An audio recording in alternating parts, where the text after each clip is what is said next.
2 seats. You sit next to me. No, I'll stay here.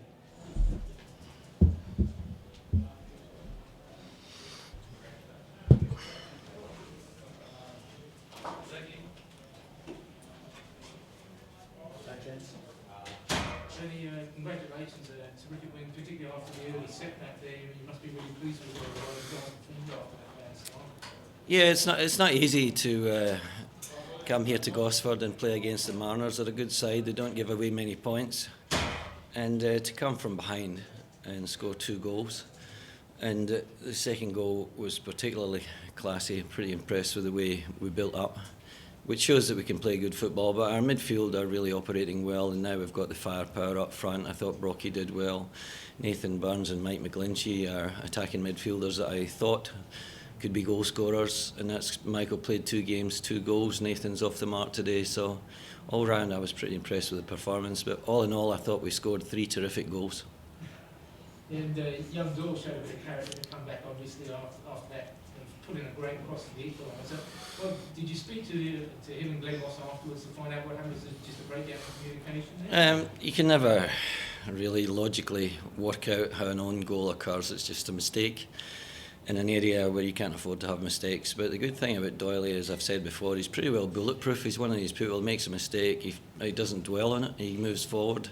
And it was him that set up the second goal with a tremendous cross to the back post where Brocky nodded it back to Nathan. So he's a boy that's he's come through our School of Excellence, and I think he's been named also for the All Whites to go over to play against China and Thailand. I think he's got a big future ahead of him, and he's only 22. McGlinchey showed a fair bit of character. It can't be easy when you come back to the club, particularly after leaving so soon, and to get booed by fans. And he did a great job here for several years. He showed a fair bit of tickle as well. He was just fantastic. He didn't let it get to him. I think he's got a lot of fans here. You hear a minority group, but the majority, I think, appreciated that he was here for 5 years, did a good job, helped them win a premiership and a championship, and now he's moved on, and he's certainly a favourite with our fans, and he's fitted into the team so well, so quickly.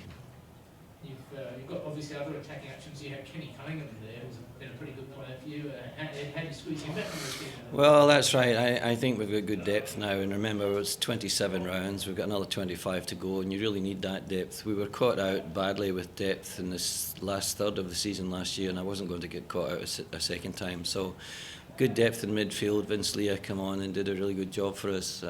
Louis Fenton was a regular last year, the year before. He only played 5 games last year because of his shoulder injury. He's back to his best, and Albert Riera just keeps amazing me how good a player he is.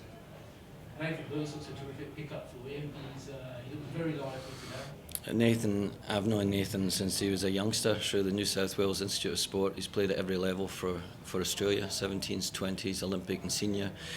He played really well in Greece, and then he made a very good move to Korea, and since we've got him back, he's just full of life, and again a player that I think could be a really good goal scorer for us.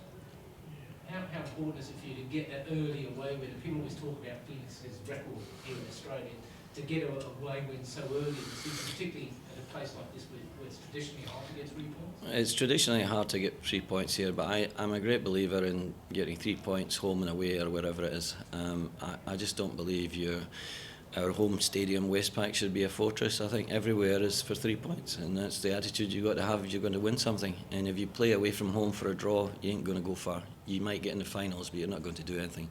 So the attacking football we played from the beginning, I felt as though the goal was against the run of play, and that's what happened to us last week. But last week we put our heads down, this week we didn't put our heads down, so the character of the boys demonstrated was first class. Any injuries? Rolly Bonavaccia got a bit of a cork thigh, a hematoma, knock in the thigh, and he ran out of legs at the end. But apart from that, no real injuries at all, and we're looking good. Yeah. What about the wee fella at the end, the 2 boys? Don't you have a question for me at the back there? Aren't you journalists? Eh? No questions from the little fellas? Eh? Okay, thanks guys. Thank you.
too bad. I just usually got my full time update on the radio from the ALL game in Gosford, please.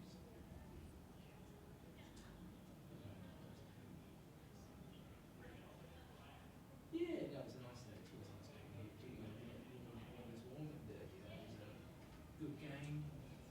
Pretty nice story to write. So yeah, everything's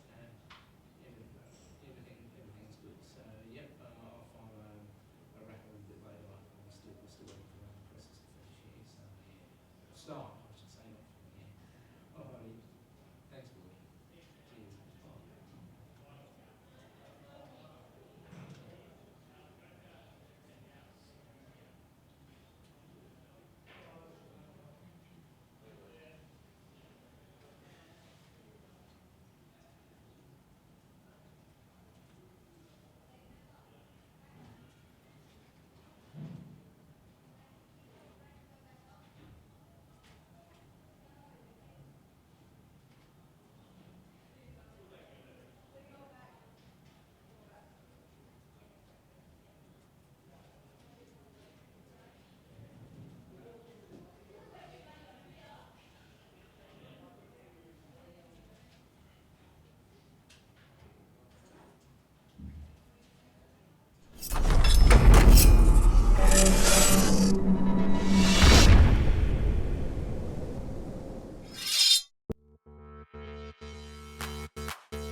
Adrian, I reckon probably is, yeah. Phil, I guess a frustrating day. Obviously, you made the early running, and what happened? What do you seem to break down there after that good start?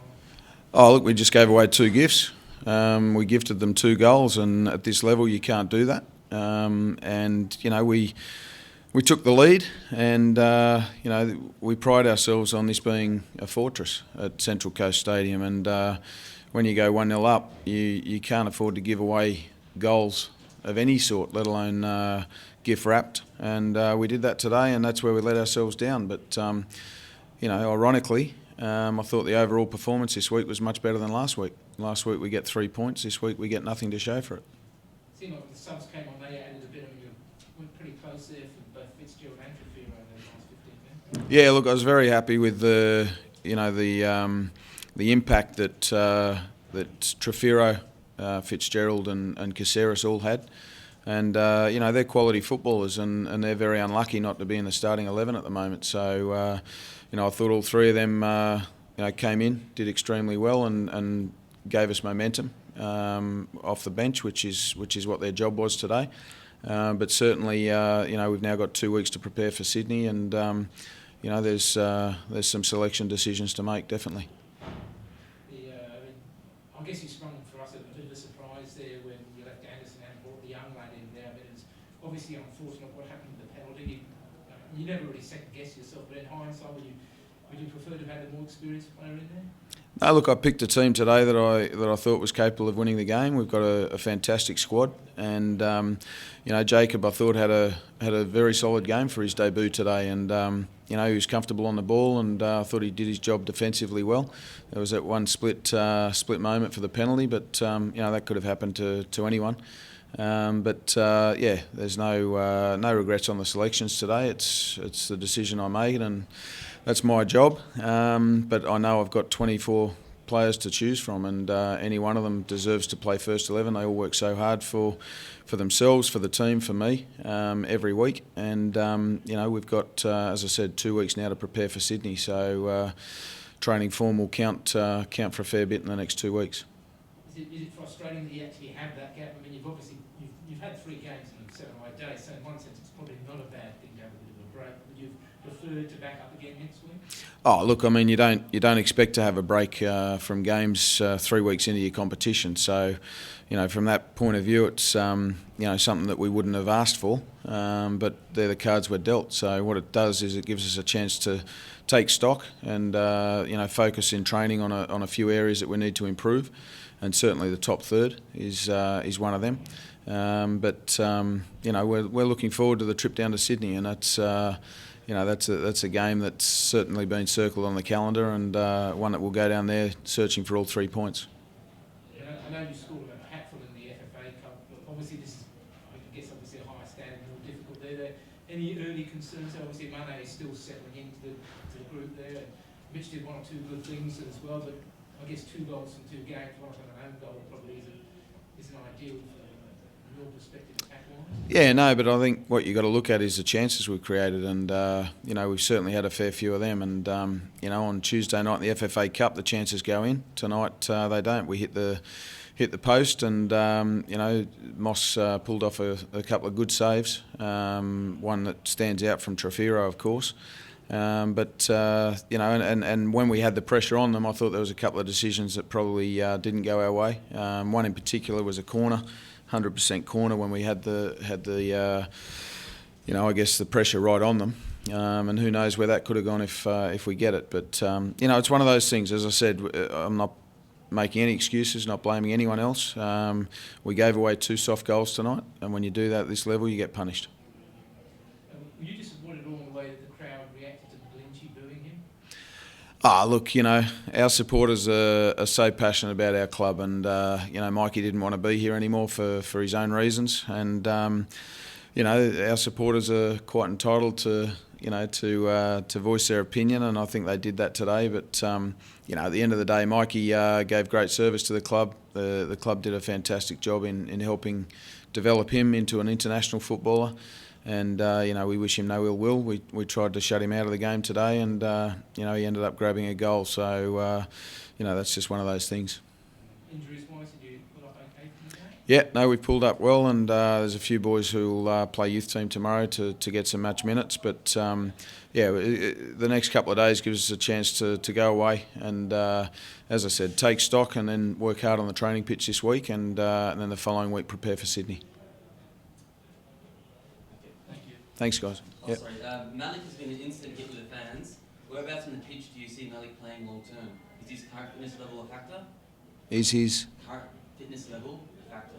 Yeah, look, I think Malik and Richie Verness have come to Australia and probably didn't realise how physical a league is and the fitness levels required. So we've been working hard with them both behind the scenes to get them up to the level. Physically, but they've both got fantastic qualities, and Malik has certainly gone a long way to getting the fans on the edge of their seats each week. He still needs to work hard within the structures of the team and see the pictures when he's on the ball. But certainly he'll score goals for us this year, and he'll set goals up for us just with his energy and how positive he is with the ball. But he can play anywhere across the front line. I've got no doubt. As long as he can see the goal, he's happy. So, I'm sure he'll get better as the season goes on. Okay, and Liam Reddy was signed on a zero tolerance contract. He had a great first season, but what did you think about the altercation at the end? Yeah, look, I've had a quiet word with Liam after the game, and they're the little things that, the little disciplinary things that can get out of control. Luckily, it didn't today. But, I expect all my senior players to set the example, and certainly I had a quiet word with Liam about that after the game. Thank you. Thanks, guys.